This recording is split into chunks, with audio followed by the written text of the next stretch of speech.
I know कि मुझे life में क्या करना है, मुझे अपने गोल पॉइंट्स पता है और मुझे ये भी पता है कि मुझे कौन से स्टेप किस टाइम पे उठाना है, लेकिन ये लेजीनेस बीच में आ जाती है और मैं कभी कुछ नहीं कर पाती। ये लेजीनेस बीच में आ जाती है, जिसको हम लेजीनेस बोल रहे हैं। इसका मतलब ये नहीं है कि आप पूरा दिन सिर्फ बैठे रहते हैं, कुछ ना कुछ तो करते होंगे। हाँ जी। लेकिन अपने गोल से रिलेटेड कम करते हैं। हाँ जी। और जो चीजें वो ज्यादा करते हैं, जैसे टेलीविजन हो गया, मोबाइल हो गया, ये नहीं सर, जैसे लाइक अगर मैं स्टडीज कर रही हूँ, मैं स्टडी कर रही हूँ कुछ, तो मैंने ओनली सोचा कि अगर अच्छा मैं 1 घंटे में अपने 2 चैप्टर्स कंप्लीट करूंगी, बट 15 मिनट्स में मैं इतनी ज़्यादा बोर हो जाती हूँ कि अब नहीं करना। मतलब ये है कि जो लेजीनेस का एक कॉज जो आपने यहाँ पे वर्ड यूज किया, दैट इज बोर हो जाती हूँ। Is boredom the cause of laziness? कि जब हम कुछ बोरिंग करते हैं तब हम लेजी होते हैं, या जब कुछ इंटरेस्टिंग करते हैं तब भी हम लेजी होते हैं? जैसे आज का सेशन यहाँ पे आना इंटरेस्टिंग लग रहा था या बोरिंग लग रहा था? आपके पेरेंट्स ने जबरदस्ती भेजा है आपको यहाँ पर, या उन्होंने रोकने की कोशिश करी थी फिर भी आप लड़ झगड़ के आ गए?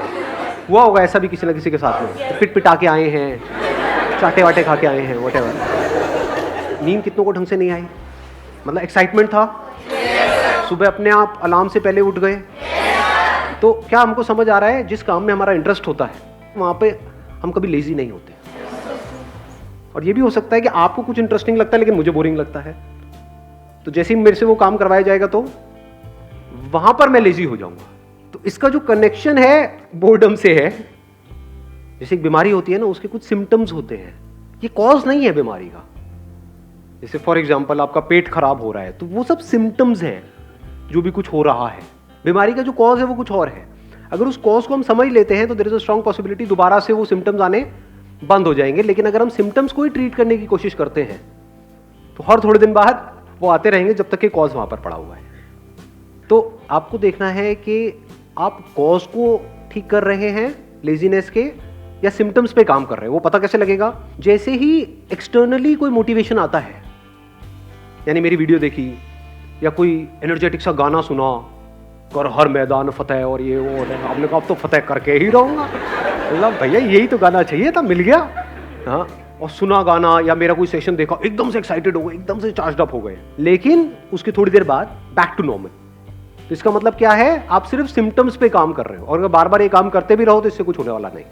ये टेम्परेरी सॉल्यूशन है। देखोगे थोड़ी देर के लिए चार्ज अप हो जाओगे, फिर वापस से back to normal, back to normal, back to normal. दूसरा क्या है? परमानेंट। अगर आप इसके कॉज को अगर आपने पकड़ लिया है तो, कि एक्सटर्नली चाहे आपको कोई आकर के बोल रहा है कि मत करो मत करो, लेकिन आपके अंदर से आ रहा है कि नहीं, I am on the right path. ये बोले, वो बोले, वो बोले, कोई भी मुझे बोले, चाहे पॉजिटिव चाहे नेगेटिव, उससे फर्क क्या पड़ता है? मुझे करना है तो करना है। अब आपके ऊपर लेजीनेस हावी नहीं हो सकती। तो अगर ऐसा हो जाए तो काम हो गया। अब ऐसा कैसे होगा? वो सिर्फ तब हो सकता है जब अब किस तरह से हमारी ब्रेन काम करती है उसको ध्यान से समझो। हम क्या करते हैं, क्यों करते हैं, अगर वो हमको फंडामेंटल्स क्लियर हो जाए तो उन फंडामेंटल्स के बेस पे हम कोई भी इक्वेशन बना सकते हैं। Do you want me to go in the fundamentals, या फिर आपको स्टेप्स बताऊं? लेजीनेस से बाहर आना है, स्टेप 1 ये है, make a plan. Step 2 stick to it. Step 3 even if you don't stick to it, again stick to it. खत्म। आप कहोगे हाँ ये बढ़िया है, होना आना कुछ नहीं है। तो थोड़ा सा इसको डीपली समझने की कोशिश करते हैं। हमारी ब्रेन, आपकी ब्रेन नहीं, मेरी ब्रेन नहीं, हमारी ब्रेन इसी तरह से काम करती है, based upon pleasure, seeking pleasure and avoiding pain. क्या हम सुबह से रात तक जो भी कुछ करते हैं ऐसे ही नहीं करते हैं? जैसे भी आप एक्ट कर रहे हो, अपने आप से झांक करके देखो अपने माइंड के अंदर, क्या हम ऐसे ही नहीं एक्ट कर रहे हैं? Based upon reward and punishment. अब ध्यान से समझना प्रॉब्लम क्या है। यहां पे एक बहुत बड़ा कॉन्फ्लिक्ट है, बहुत बड़ा कॉन्ट्रडिक्शन है। जो भी आप करना चाहते हो उसके लिए जो करना पड़ेगा वहां पर पेन है। We don't want to go to school और कॉलेज और इवन एट वर्क। आप में से कितने वर्किंग है, इन द सेंस के जॉब कर रहे हैं? आप लोगों को काम पे जाने में मजा आता है, या जब महीने के एंड में जो मिलता है हाथ में उसमें ज्यादा मजा आता है? कि अगर बिना जाए मिल जाए तो अरे मजा आ गया। कि अभी अगर 6 days अ वीक है, वो 5 days हो जाए, 4 days हो, 3 days हो जाए, मजा ही आ जाएगा। मतलब समझ लो क्या हो रहा है। You want to avoid it, you want to avoid work and you want to get all the pleasures that comes through money. कि काम ना करना पड़े, मिल जाए फटाफट से जो मुझे चाहिए। तो अभी कॉन्फ्लिक्ट क्या है यहां पर? बहुत बड़ा कॉन्फ्लिक्ट है कि जो भी आप करने वाले हो उसका रिजल्ट आएगा बहुत बाद में। और ये भी श्योरिटी नहीं है कि रिजल्ट आएगा या नहीं आएगा। फॉर एग्जाम्पल किसी एंट्रेंस की आप तैयारी कर रहे हो, ये भी श्योरिटी नहीं है कि आप क्रैक कर पाओगे या नहीं कर पाओगे, और अगर ये श्योरिटी भी है तो कितने साल बाद जाके उसका रिजल्ट आएगा, 2 साल, 3 साल, 5 साल। लेकिन अभी रात में पॉपकॉर्न लिया और टीवी देख रहे हो, वहां पे प्लेजर कितनी देर में आया, इमीडिएट आ रहा है, तो ब्रेन क्या करेगी, इमीडिएट की तरफ ही जाएगी। ये पूरी की पूरी जड़ है जो हमको पकड़ में आ रही है। तो अब इसका रास्ता क्या है, इसका सोल्यूशन क्या है? अब होता क्या है, एक मजेदार बात आपको बताऊं, हमारे पास गोल्स भी होते हैं, ड्रीम्स भी होते हैं, लेकिन तब भी हम पेटी प्लेजर्स में उलझ करके रह जाते हैं। करना कुछ चाहते हैं लेकिन करते कुछ और है, जिसका हमारे गोल से कोई कनेक्शन नहीं होता है। अपने गोल्स को पोस्टपोन, ऐसा क्यों होता है? क्योंकि गोल्स तो है हमारे पास, लेकिन वो गोल्स या वो ड्रीम्स, उसमें एक्चुअल में कुछ है ही नहीं। मतलब उनको आप सपने तो बोल सकते हो, ड्रीम्स बोल सकते हो, क्योंकि ड्रीम्स किसके पास नहीं होते, सबके पास होते हैं। ड्रीम क्या है कि मैं अपने हाथ से एक रॉकेट बनाऊंगी, उसको मैं ना मार्स पे लेकर के जाऊंगी। कैसे बनाऊंगी, ये मेरे पास में एक कॉपी है, बस इसी के पेट फाड़ फाड़ के मैं बनाऊंगी। नहीं जा रहा, नहीं जाता, मैं नहीं कर रही, गंदा गेम है, मैं नहीं खेलती। संदीप सर क्या बोलते रहते हो आप अपने सेशन में, एवरीथिंग इज पॉसिबल, एवरीथिंग। वो नहीं हुआ, मैंने किया, नहीं हुआ। तो कहने का मतलब है, हंस लो हंस लो। हाँ, फर्क समझ पा रहे हो मैं क्या कह रहा हूं? एक है ड्रीम, एक है विजन। विजन मतलब क्या कि मेरे को ये करना है, इससे पहले मुझे क्या करना पड़ेगा, मेरे को ये करना पड़ेगा, फिर ये करना पड़ेगा, फिर ये कोर्स, ये कोर्स। विजन को आप जितना क्लियरली देख सकते हो रियलिटी बनते हुए, और वो vision as good as real है आपके माइंड में, दुनिया के लिए नहीं है, हो सकता है आपके घर वालों के लिए भी नहीं है, but you know it for sure that I have a plan, a full proof plan. मैं कर जाऊंगा, मैं कर जाऊंगी, ये मेरी विजन है, इसको मुझे अचीव करना है इतने साल के, आई विल डू इट। तो वहां से ब्रेन में कुछ केमिकल्स रिलीज होने शुरू हो जाते हैं। जैसे कुछ खाते हैं जो हमको पसंद है तो कुछ केमिकल्स रिलीज होते हैं, डोपामिन रिलीज होता है। तो अभी प्रॉब्लम क्या है कि जो भी आपके ड्रीम्स हैं या गोल्स हैं, उसके बारे में अगर आप सोचते भी हो, बोलने के लिए बोलते हो कि हाँ मेरा ये ड्रीम है, गोल है, लेकिन उसकी वजह से कुछ भी अंदर रिलीज नहीं होता है। क्योंकि अगर होता तो आप रोक ही नहीं सकते थे अपने आप को, तब तो डिस्ट्रैक्शन का टॉपिक ही क्लोज हो गया। क्योंकि जहां ज्यादा रिलीज होगा वहीं पर आप जाओगे। ब्रेन को जहां पर ज्यादा सेंसेशंस होंगी, जहां पर ज्यादा मजा आ रहा होगा, अपने आप ही आप वो काम करने लग जाओगे। ऐसा ही नहीं हो रहा है सुबह से रात तक? जैसे कुछ वेबसाइट्स होंगी जहां पे आपको ज्यादा मजा आता है तो उन पे नहीं जाते, या उन पे जाते हो जहां पे कम। अब आया कुछ समझ में? इन बातों को समझना बहुत जरूरी है, because we are talking about a permanent solution. यही टाइम है आप लोगों के पास में, अगर सिंसियरली इन चीज़ों को समझ लिया तो कुछ कमाल का हो सकता है। प्रॉब्लम क्या है, बेसिक जो ह्यूमन साइकी है, वो प्रॉब्लम ये है कि हमें कुछ करना ना पड़े, बस बैठे बैठे हमारे सारे काम हो जाए। कि सर ये जो आप बता रहे हो विजन, ये वो ड्रीम को, इसके लिए बहुत कुछ करना पड़ेगा, कोई ऐसा रास्ता बताओ जो शॉर्टकट हो। तो इसके लिए ये जो बातें मैं कर रहा हूँ, इसको समझने के लिए आपके अंदर सेल्फ रिस्पेक्ट होनी चाहिए। जिनके अंदर सेल्फ रिस्पेक्ट होती है वो कभी भी आलसी नहीं मिलेंगे आपको। सेल्फ रिस्पेक्ट का मतलब क्या कि मैं 18 साल से ऊपर हो गया हूं। आप में से कितने जो 18 साल से ऊपर हैं? हाँ, सारे हैं। तो दैट मीन्स कि अगर आपके अंदर सेल्फ रिस्पेक्ट है तो अगर है तो क्या आना चाहिए अंदर से कि मुझे बैठे बैठे नहीं खाना है अपने माँ बाप का, फ्री में मुझे कुछ भी नहीं चाहिए, 1 रुपए भी नहीं चाहिए किसी से भी, चाहे वो मेरे माँ बाप हो चाहे कोई भी हो, अपने बेस पे कुछ करना है। ये सेल्फ रिस्पेक्ट हमारे अंदर होनी चाहिए। ऐसी बहुत कम लोगों में मिलती है। कहीं पे भी कोई ऑफर निकाल दो जहाँ पे ये बोल दो कि हाँ ये लकी ड्रॉ है, और लाखों लोग इकट्ठे हो जाते हैं इंग्लैंड में, सब भिखमंगे भरे पड़े हैं। ये कैसी सोच है? आपको अपनी एक किस्सा सुनाऊं? मतलब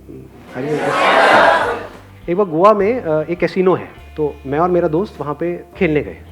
तो मेरा जुआ खेलने का सीधा सा उसूल है कि जुए में मैं चाहे जितना मर्जी जीत जाऊँ, मैं उसको अपने पास रखूंगा नहीं, मैं हार के ही उठूंगा। मैं पहले ही फिक्स कर लेता हूँ अपने माइंड में कि इतना मुझे हारना है। लोग खेलते हैं जीतने के लिए, मैं खेलता हूँ हारने के लिए। अब आप कहोगे हारने के लिए क्यों खेलते हो, पागल हो क्या? अरे खेलने में मजा आता है ना। जैसे हम मूवी देखने जाते हैं तो वहां से कुछ मिलता थोड़ी है मूवी देखने के बाद में। आपने 1000 रुपये खर्चा तो क्या मिला एंड में? मूवी देखने में मजा आया। ऐसे ही जुआ खेलने में मजा आता है कभी कभी, रोज नहीं। तो ये सोचो कि जुआरी बैठा हूँ मैं। तो रूल एक गेम होती है, वो पता है आप लोगों को? उसमें नंबर्स होते हैं बहुत सारे, उसमें नंबर्स पे पैसा लगाना होता है। तो खेल रहे, पहले दिन खेले, वहाँ से मैंने शुरू किया था 2,000 रुपये से, जीते जीते 20-25 हज़ार रुपये हो गए। अगले दिन फिर खेले और वो दोस्त मेरा दूसरा जो साथ में था वो हारे जा रहा, रोए जा रहा, उस दिन पूरा दिन ही खराब, मतलब मैं क्या यार, मैं 15,000 रुपये डाउन हो गया, ये हो गया, मतलब ये हालत चल रही है उसकी। मैं यहाँ पे जीत के भी खुश नहीं, मेरे को खेलने में मज़ा आ रहा, अच्छा अब ऐसा होगा चलिए यहाँ लगाता हुआ करते करते 75-80 हज़ार रुपये मैं जीत चुका था 2,000 रुपये से। तो वहाँ पे जितने प्रोफेशनल जुआरी बैठे होते हैं कैसीनोज में, आप अगर कभी गए हो तो आपको पता होगा, जिनका रोज़ का होता है, मतलब उनकी शक्ल से पता लग रहा था घर बार सब बिक चुका है। मेरे को आ करके नहीं इशारा, भाई उड़ जाओ उड़ जाओ उड़ जाओ उड़ जाओ, मैं उड़ जाओ उड़ जाओ उड़ जाओ, मैंने भी ये गलती करती है, मैं कहा क्या मतलब, क्या उड़ जा, मतलब मैं जीत के चला जाऊँ? ये जुआरी कैसे बनते हैं? जीत करके बनते हैं, हार करके बनते हैं? कोई भिखारी कैसे बनता है? जब उसको भीख मिलती है तब बनता है भिखारी, या भीख नहीं मिलती है तब बनता है? जिसको नहीं मिलेगी, उसने कोशिश करी भीख मांगने की, उसको मिली ही नहीं, वो कहेगा नहीं भिखारी बनती मिल है ही नहीं। जिसको मिल गई वो भिखारी है, जो जीत गया वो जुआरी है। तो ये बेसिक से फंडे हैं लाइफ के। तो मेरा फंडा क्या है कि चाहे जितना मर्जी हो जाए, तो 75-80 हज़ार रुपये कैसीनो के भी बंदे वो सब एक्साइटेड हुए पड़े कि अगर मैंने ये लगा दिया एक नंबर पे तो उसका 35 गुना या 36 गुना हो जाता है। तो उनकी भी एक लिमिट होती है कैसीनो की। तो सबकी हवा टाइट थी, क्योंकि मैं पागलों की तरह खेल रहा था, क्योंकि मेरे को जीतना ही नहीं था, मैं तो हारने के लिए खेल रहा था ना। समझ लो, और लोग जीतने के लिए खेलते हैं, हारने से उनकी फटती है, मेरा ऐसा कुछ था ही नहीं। वहाँ पे मैंने क्या किया, वो पूरा का पूरा पैसा यानी 70-80 हज़ार रुपये एक नंबर पे लगाया और उठ गया वहाँ से। उस नंबर की आने की प्रोबेबिलिटी क्या थी? 1:35।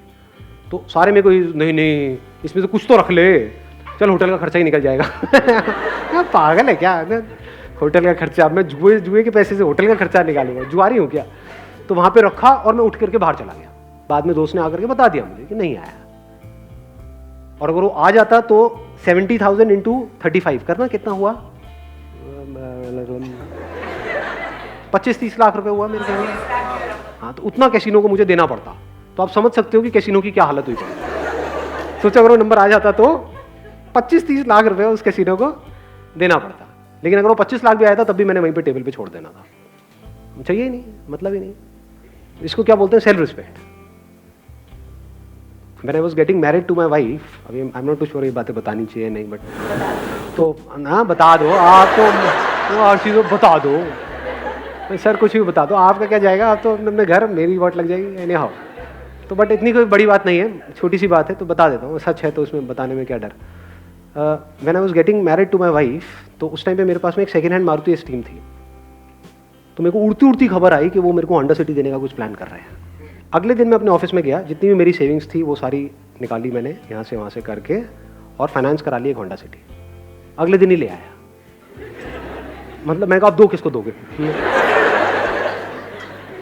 लाइफ का फंडा सिंपल, किसी से भी 1 रुपये भी लेना नहीं है। मर जाऊंगा लेकिन अपनी सेल्फ रिस्पेक्ट पे कॉम्प्रोमाइज़ नहीं करूँगा। अब ऐसे बंदे जो डाउरी आज कहने के लिए इलीगल है इंडिया में, लेकिन आज भी बहुत लोग हैं जो खुल्लम खुल्ला ये सारे काम कर रहे हैं। अब उन बेशर्मों को, मतलब क्या ये सेशन उनके लिए है? सोचो। अब वो बंदा आकर के पूछेगा, सर मेरा आलस कैसे खत्म हो? अबे तू पहले दहेज लेने के बारे में तो बंद कर सोचना। हाँ, बैठे बैठे फ्री का खाने के चक्कर में है, तूने किया क्या उसके लिए जो भी तुझे मिला? तो पहले आपको अपने आप से पूछना है। मैं क्या कर रहा हूँ यहाँ पे? स्क्रीनिंग कर रहा हूँ। अगर आपके अंदर सेल्फ रिस्पेक्ट है ही नहीं, यानी आपको फ्री में कहीं से कुछ मिल जाता है तो आप बड़े खुश हो जाते हो, जुए के पैसे से आप बड़े खुश हो जाते हो, दहेज के बारे में सोचते रहते हो सुबह से रात तक कि हाँ मेरे को कितना मिलेगा, मेरी मार्केट वैल्यू क्या है। अगर इस तरह की आपकी सोच है तो ये सेशन आपके लिए नहीं है। सो ये सेशन किन लोगों के लिए है? जिनके अंदर सेल्फ रिस्पेक्ट है। जब सेल्फ रिस्पेक्ट होती है तो फिर हम रास्ते ढूंढते हैं कि लूंगा तो नहीं किसी से भी 1 रुपये भी, तो अब कैसे, मतलब खुद को ही लायक बनाना पड़ेगा। तो वहां से लेजीनेस जड़ से खत्म होती है। क्योंकि मैंने आपको बताया ना, माइंड 2 तरह से काम करता है। एक है प्लेजर, सीकिंग प्लेजर, एक है अवॉइडिंग पेन। यानी कि अगर आप पूरे दिन ये सोचते रहो कि मुझे अपने किस पेन को अवॉइड करना है, और वो पेन जिसको आप अवॉइड करना चाहते हो वो पेन उससे बड़ा होना चाहिए जो पेन आपको हो रहा है वो काम करने में जो आपको करना पसंद नहीं है। आया ऊपर से गया।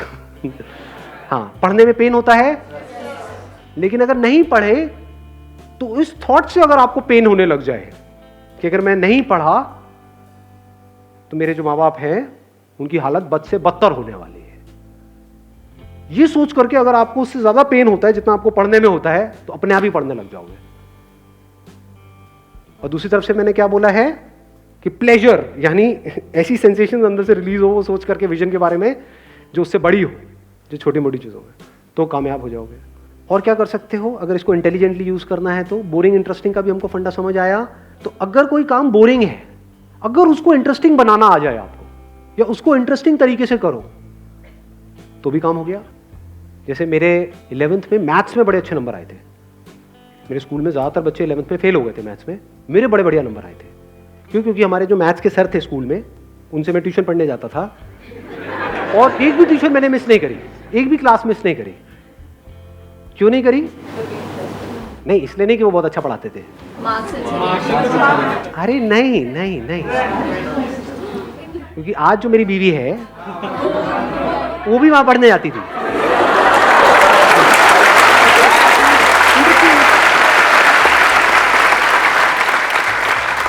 मतलब वो एक प्रॉब्लम देते थे तो सबसे पहले मुझे ही सॉल्व करनी थी वो प्रॉब्लम, क्योंकि तभी तो स्टाइल मारता ना, तभी तो मैं उसको पढ़ाने के लायक बनता पीछे से। तो समझे? नहीं आई बात समझ में?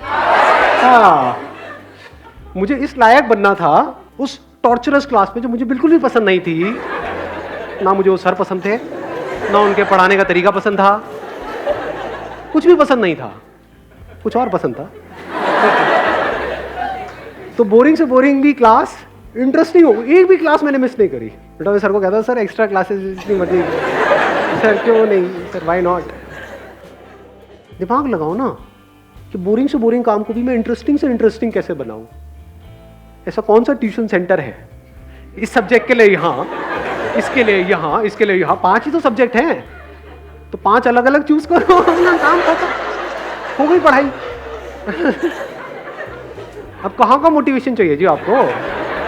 अब आपकी माँ बाप आपको रोक पाएंगे वहां पे जाने से? अब ये नहीं कि सारी यही हरकतें करने लग जाए, सारे मजनू हो जाए, पढ़ाई लिखाई होनी नहीं। But I am just giving an idea. मैंने आपको क्या बोला अभी, अगर आपने ध्यान से सुना है तो, I am talking about the fundamentals. अब इन फंडामेंटल्स को आपको कैसे यूज करना है वो आपके ऊपर है। ज्यादातर हमारा दिमाग क्या चलता है, आइदर और में चलता है। जैसे मैं बात करता हूँ अपने किसी सेशन में कि भाई मोबाइल की ये प्रॉब्लम्स है, तो लोग सामने से क्या बोलते हैं, सर क्या मोबाइल छोड़ दें? अरे अबे खच्चर, अबे घोचू, मैंने कब कहा कि मोबाइल छोड़ दे? और मोबाइल क्यों छोड़ना है? बट उसकी अगर आपको प्रॉब्लम समझ आएगी तो चांसेस है कि उसकी वजह से जो प्रॉब्लम हो रही है वो कम हो जाए आपकी लाइफ में थोड़ी सी। वो आपको देखना है कि आपको कम करना है, छोड़ना है, या जैसे चल रहे हो वैसे ही चलना है। That is your call. यानी जिस मंजिल तक आपको पहुंचना है, अगर वो मंजिल बिल्कुल क्लियर है माइंड में, and if you are really passionate about reaching there, वो मंजिल आपको साफ नजर आ रही है, तो रास्ता चाहे जितना मर्जी मुश्किल हो वो भी अच्छा हो जाता है।